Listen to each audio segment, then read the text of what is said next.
I obtained Thai citizenship at 29 years of age back in 2012. I was born in Australia. My mother is Thai, my father is Australian. Now, as for how the process involved in me getting Thai citizenship, the first step involved me getting a Thai birth certificate from the Thai consulate in Sydney, Australia, which meant my mother had to register me as her Thai child at the Thai consulate in Sydney.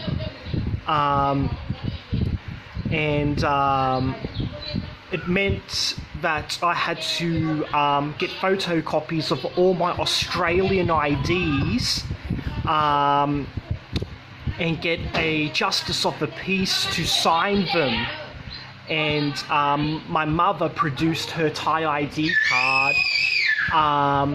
She was supposed to produce her Thai passport, but she didn't have one. But luckily they let her get away with it. She produced her Thai ID card, her Australian passport, and my ID signed by the Justice of the Peace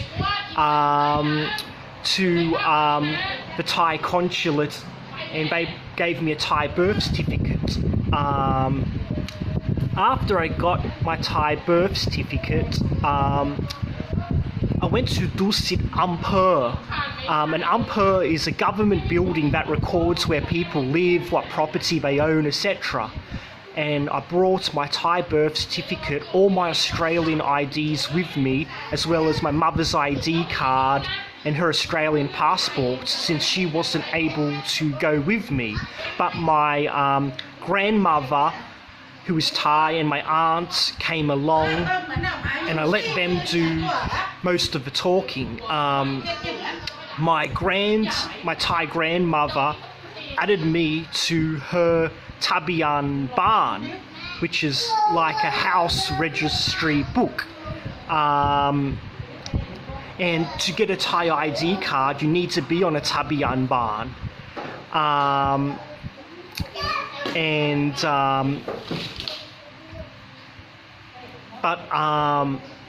Even right after I was added to my grandmother's Tabian Barn, before I was allowed to get a picture taken for my ID card to be made, the boss of the Ampur checked everything. Basically, she interviewed me. She said she wanted me to improve my Thai language skills, but she allowed me to get a Thai ID card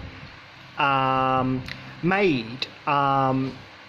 Basically, you got to treat it like a citizenship interview, because even though the law says you're entitled to Thai citizenship if you have at least one Thai parent, there's still no guarantee the Ampur will allow you to have a Thai ID card. I've read many stories from people who have Thai parents but born outside of Thailand, and they didn't behave appropriately at the Ampur, and the Ampur refused to give them an ID card. The Ampur made them do impossible tasks, such as making their mother search for 40-year-old records, or one Australian guy admitted he showed up to the Ampur wearing a t-shirt and shorts.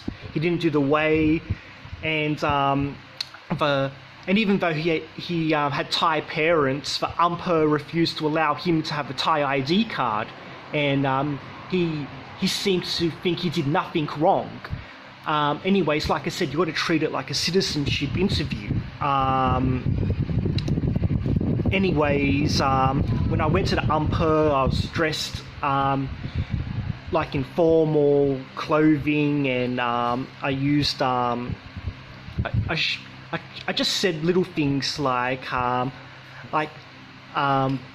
boss of the Ampur said, she said, do you love Thailand, to me in Thai, and at the time I didn't understand much Thai, but my aunt did the translation. I just said Rak Thailand, and then she was happy to hear that, and I just say things like Khao Man Gai Aroi Mark, and Rak Yai, which means I love my grandmother. And they said that they told the boss of the Ampere that I want to be a Thai person, I want to live with my Thai family, and family is everything in Thailand. Just little things like this make a big difference. I also want to say that they asked to see my Australian passport, so bring the IDs of your native country to the Ampere because you might need them.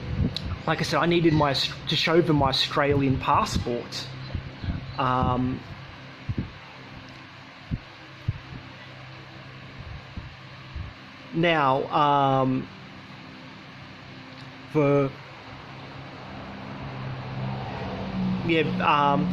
end the video at this part for now. The next part, I'll do it part 2 because there's still more incorrect information that I want to get into, such as I see many people saying Thailand doesn't allow dual citizenship, when hello, I'm a Thai citizen, I still have my Australian citizenship, and like I said, I showed my Australian passport to the Ampere